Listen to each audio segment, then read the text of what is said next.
오늘의 부처님 말씀을 전해드립니다. 지장경 제4장 연부중생 업간품입니다.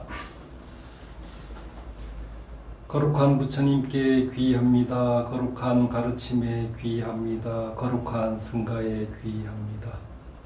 정곱진원 수리수리 마수리 수수리 사바하 수리수리 마수리 수수리 사바하 수리수리 마수리 수수리 사바하 호방 내외 아니되신지는 나무사만다 못다나 모음 도로도로지미 사바하 나무사만다 못다나 모음 도로도로지미 사바하 나무사만다 못다나 모음 도로도로지미 사바하 개경계 위없이 심히 깊은 미묘한 법을 백천만급 진한들 어찌 만나리. 제가 이제 보고 듣고 받아 지니니 부처님의 진실한 뜻 알아지이다. 개복장 진엄 옴 마라나 마라다 옴 마라나 마라다 옴 마라나 마라다.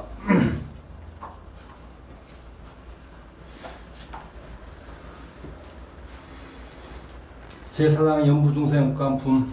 인간 세계 중생들이 짓는 업에 따라 받게 되는 업의 결과. 그때 지장부살 마살이 부처님께 사례였다.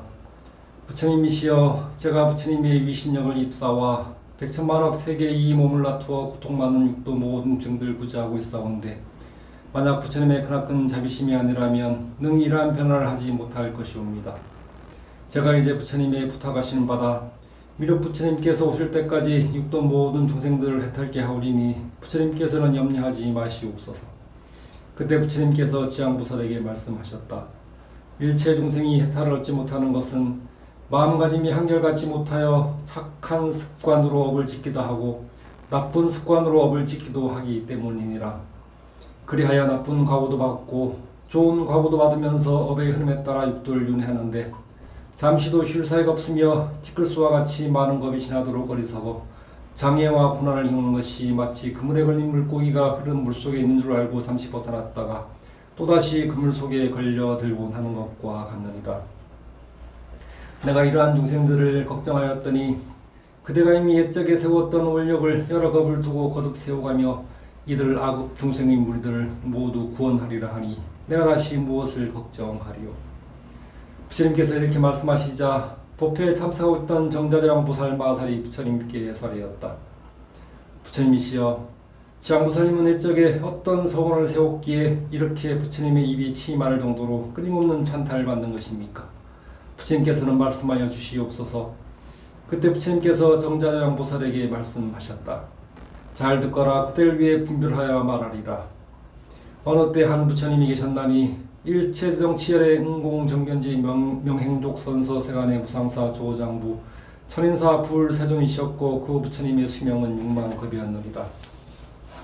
그 부처님께서 출가하시기 전에 어느 나라의 왕이었는데 이웃 나라의 왕과 벗이 되어 함께 십선을 행하며 중생들을 제도하였느니라.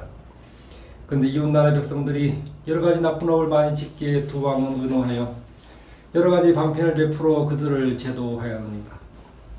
그때 한 왕성을 세우기를 어서 속히 열반을 얻어 널리 모든 중생들을 구제하리라 하였고, 다른 왕은 서원을 세우기를 만약 이 죄많은 중생들을 구제하여 온갖 고통과 괴로움에서 벗어나 해탈케 하지 못한다면 나는 결코 열반에 들기를 원하지 않으리라고 하였느니라. 부처님께서 정자장보살에게 계속 말씀하셨다.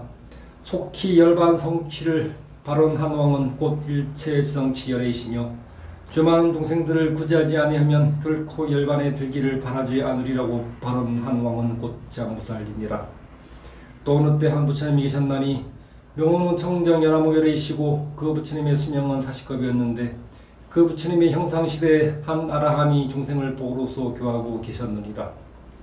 중생의 수준에 따라 차례로 교하시다 눈망울이 초롱초롱한 광목이라는 한 여인을 만나게 되었다. 광목이 음식 공양을 올리자 아라는 소원이 무엇이오 하고 물었다. 그러자 광목이 대답하였다. 저는 어머니를 너무나 사랑하고 그리워하기에 어머니께서 돌아가신 날에 복을 지어 어머니를 천도해 드리고자 하오나 어머니께서 어느 곳에 나신 줄을 모르겠습니다.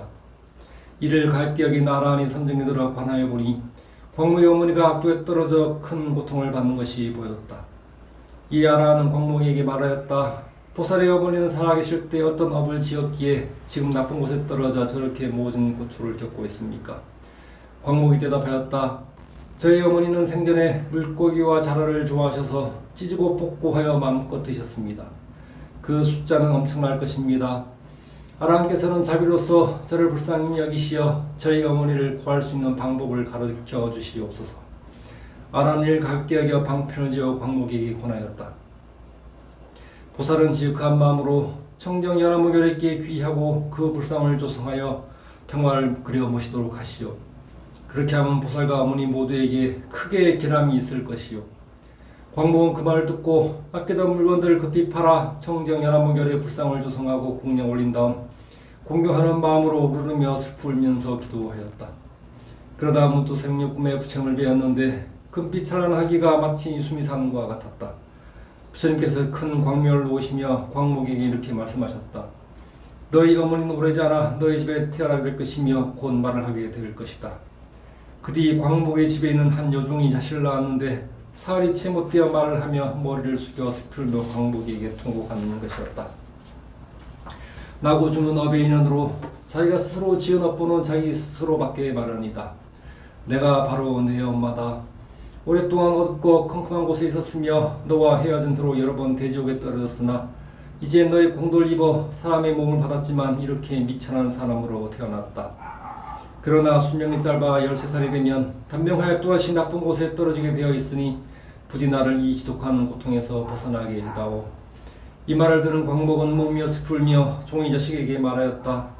우리 어머니시라면 생전에 지은 죄업을 아실 것입니다. 어떤 죄를 지었기에 그렇게 나쁜 곳에 떨어졌습니까? 종이 자식이 말하였다.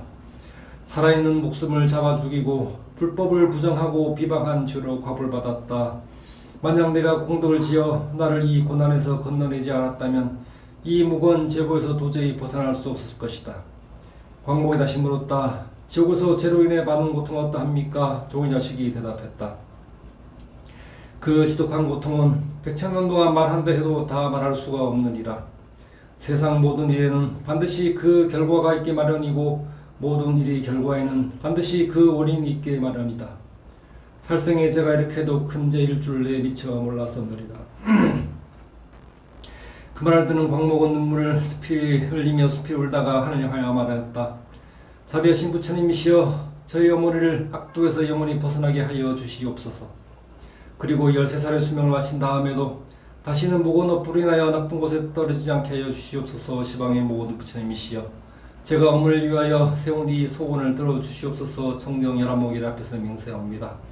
만약 저희 어머니가 사막도와 인간의 이 미천한 모습 내지 예인의 몸까지도 영원히 여의고 영겁토록 나쁜 과보를 다시 받지 않게 된다면 저는 지금 이 순간부터 100,000만과 육돈 모든 세계에서 고통받는 중생들을 구제하여 그들을 모두 해탈케 한 다음이야 비로소 열반에 들겠나이다.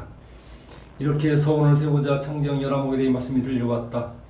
훌륭하다 광보가 내가 자비심으로 어머니를 위하여 이와 같은 큰 서원을 세웠으니 이 공덕으로 너희 어머니는 13살 마치면 그 업으로 받은 몸을 벗어나 브라만으로 태어나 100세의 수명을 누릴 것이다. 그리고 그 업이 다한 뒤에는 불국토에 태어나 헤아릴 수 없는 겁을 살다가 열발 성취에 널리 견지스이 모일 만큼 많은 인간과 천신들을 제도하리라고 하였느니라. 부처님께서 정자장 보살에게 계속 말씀하셨다. 그때 아라의 몸으로 광목을 재다니는 곧 무진이 보살이며 광목의 어머니 탈보살이며 광목은 곧 지향보살이니라. 장보살은 과거와 특히 먼 옛것부터 이와 같이 중생을 깊이 사랑하고 가볍게 여겨 견지스이 모를 만큼 많은 광대한 서운을 세워가며 육돈 모든 중생들을 구원하고 있느니라. 부처님의 가르침을 따르지 않고 윤회를 부정하는 자, 대승을 비방하는 자, 힘과 법칙을 믿지 않는 자, 선을 행하지 않고 악을 행하는 자, 스스로 구하지 아니하는 자, 나와 남을 분별하는 자, 무생명을 존중하지 아니하는 자, 남을 괴롭히는 자, 남에게 피해를 주는 자, 살생하는 자, 도둑질하는 자, 사함하는 자, 거짓말하는 자, 술에 쩌들어 사는 자, 약물에 중독된 자, 돈의 눈이 먼 자, 권력의 눈이 먼 자, 명예의 눈이 먼 자, 돈놀이하는 자, 사기치는 자, 폭행을 일삼는 자, 폭언을 일삼는 자, 갑질하는 자, 막말하는 자, 남을 구속 속박받게 하는 자, 조직 공작하는 자, 남을 쇠뇌시키는 자, 자살하는 자 등 이러한 악업을 짓는 중생들은 반드시 나쁜 곳에 떨어지게 될 것이니라. 그러나 만약 선지식을 만나 그의 권유로 지향보살께 귀하게 되면 그러한 중생들은 모든 악도의 제보에서 벗어나게 될 것이니라. 만약 지극한 마음으로 지향보살께 귀하여 찬탄 예배 공경하며 향꽃 의복과 가져가지 신기한 보석들과 좋은 음식으로 공양을 올리는 자는 백천만급 항상 천국에 태어나 영원한 기쁨과 행복을 누릴 것이며, 만약 천국에서의 복락이 다하여 다시 인간계로 떨어지더라도 백천만급 항상 제왕이 되어 능히 전생과 모든 인과 시작과 것을 다 기억하게 되리라. 정자장보살이여, 이와 같이 지장보살에게는 불가사의한 위신력이 있어 널리 모든 중생을 이롭게 하나니 너희 모든 보살들은 마땅히 이 경전을 기록하여 널리 유포하도록 하라. 정자장보살이 부처님께 살이었다. 부처님시여, 염려하지 마시옵소서. 저희들 천만억 보살 마살들은 반드시 부처님의 위신력을 받들어 이 경전을 널리 공포하여 육도 모든 중생들을 복되게 하겠나이다. 이와 같이 정자장보살이 부처님께 말씀드리고 나서 합장하며 공경이 절하고 물러갔다. 그때 사천왕이 자리에서 일어나 합장하며 공손히 부처님께 살이었다. 부처님이시여, 지장보살이 제가 듣기 먼 옛것부터 이미 이러한 큰 서원을 세웠기를 어찌하여 지금까지도 제도하는 것이 끝나지 않았으며 또다시 광대한 서원을 거듭 세워가며 중생들 구제하고 있나이까. 원하오니 부처님께서는 저희들을 위하여 말씀하여 주시옵소서. 부처님께서 사천왕에게 말씀하셨다. 아주 좋은 질문이구나. 내가 이제 지장보살이 너희들과 현재와 미래 인간과 천국의 모든 중생들을 널리 구제하기 위하여 저 인간 세계 나고 죽음일 가운데 들어가 자비로서 고통받는 모든 중생들을 구제하여 해탈케 하는 방편을 말해 주리라. 예, 부처님이시여, 기쁘게 듣겠나이다. 부처님께서 사천왕에게 이르셨다. 지장보살이 오랜 겁으로부터 오늘에 이르도록 중생들을 구원해 왔지만 아직도 서원을 마치 못하고 거듭 서원을 세우는 것은 미래에 한량없이 많은 것 중에 업의 인연을 완전히 끊지 못하는 조만 중생들을 자비심으로 가여하기 때문이니라. 이와 같이 지장보살은 인간 세계 중생들을 백천만억 방편으로 제도하느니라. 사천왕이여, 지장보살은 살생하는 자에게는 날 때마다 재앙으로 단명하는 과보를 깨닫게 해주며, 도둑질하는 자에게는 가난으로 고통받는 과보를 깨닫게 해주며, 사함한 자에게는 공작새의 비둘기 월왕새로 태어나는 과보를 깨닫게 해주며, 악한 말을 하는 자에게는 가족 간에 서로 이간질하며 다투게 되는 과보를 깨닫게 해주며, 남을 시기하고 질투한 자에게는 혀가 없거나 입에 부스럼이 생기는 과보를 깨닫게 해주며, 화를 잘 내는 자에게는 얼굴에 더럽고 추악한 풍창이 생기는 과보를 깨닫게 해주며, 욕심이 많고 인색한 자에게는 바라는 소원이 뜻대로 이루어지지 않는 과보를 깨닫게 해주며, 음식을 절제 없이 먹는 자에게는 병이 생겨 건강을 해치게 되는 과보를 깨닫게 해주며, 사냥을 즐기는 자에게는 졸지어 미쳐 죽게 되는 과보를 깨닫게 해주며, 부모에게 악도하게 구는 자에게는 다음 생에 바뀌어 태어나 멸망하게 되는 과보를 깨닫게 해주며, 부모에게 행패 부리고 피름까지 저지르는 자에게는 제명을 다하지 못하고 횡사하게 되는 과보를 깨닫게 해주며, 살림에 불지른 자에게는 미쳐서 헤매다 죽게 되는 과보를 깨닫게 해주며, 그물로 물고기를 잡는 자에게는 다음 생에 가족이 이별하는 과보를 깨닫게 해주며, 산보를 헛듣고 비방하는 자에게는 눈멀고 귀먹고 번이 되는 과보를 깨닫게 해주며, 부처님의 법과 가르침을 갖게 여기고 없인 여기는 자에게는 영원히 악도에 떨어지게 되는 과보를 깨닫게 해주며, 불상을 훼손하거나 절의 물건을 훔치는 자에게는 억겁을 지옥에서 맴도는 과보를 깨닫게 해주며, 스님들의 수행을 방해하거나 스님들을 속이는 자에게는 영원토록 tuk생기를 면치 못하는 과보를 깨닫게 해주며, 새몽둥이, 도끼, 낙, 칼 같은 흉기로 남을 해치거나 다치게 하는 자에게는 윤회하면서 서로 되갚게 되는 과보를 깨닫게 해주며, 계율을 지키지 않고 제를 지낼 때의 수칙을 지키지 않는 자에게는 축생계에 태어나 굶주게 되는 과보를 깨닫게 해주며, 재물을 옳지 않게 쓰는 자에게는 재물운이 막혀 재산을 모두 탕진하게 되는 과보를 깨닫게 해주며, 자만심 높은 자에게는 신체 부차를 잃고 남에게 불임을 당하게 되는 과보를 깨닫게 해주며, 남을 이간질하여 서로 다투게 하는 자에게는 혀가 없거나 혀가 100개나 되는 과보를 깨닫게 해주며, 생각이 그릇된 자에게는 미개인으로 태어나는 과보를 깨닫게 해주느니라. 이렇게 인간세계 중생들이 몸과 말과 생각으로 지은 악업의 결과를 받는 백천가지 과보를 이제 대강 말하였나니, 이것은 인간세계 중생들이 각자가 짓는 업에 따라 과보를 받음에 각가지 차별이 있음을 말하는 것이니라. 이와 같이 지장보살은 백천가지 방편으로 중생들을 교화하고만, 중생들은 앞서 이러한 업보로 인하여 훗날 악도에 떨어져 여러 겁이 지나도록 벗어나지 못하므로 너희들은 중생들을 보호하고 육도를 잘 수호하여 이 모든 중생들이 절대로 악도에 떨어지는 일이 없도록 하라. 사천왕은 무슨 말씀을 듣고 깊은 감명을 받아 눈물을 흘리며 슬피 탄식하였고 공경이 예경하며 물러갔다.